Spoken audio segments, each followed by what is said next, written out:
Gruyères, Switzerland, a cheese lover's dream. The medieval village of Gruyères, perched on a hilltop in Switzerland, is as delightful as its namesake cheese.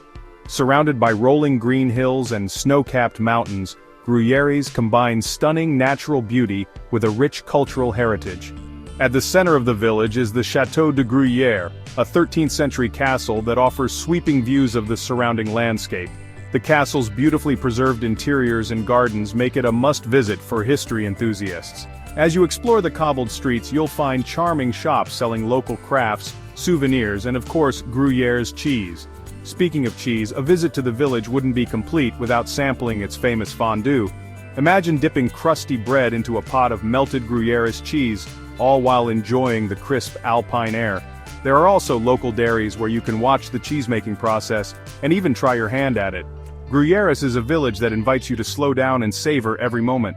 Whether you're wandering through its historic streets, hiking in the nearby mountains, or indulging in its culinary delights, Gruyères is a destination that captures the essence of Switzerland's charm.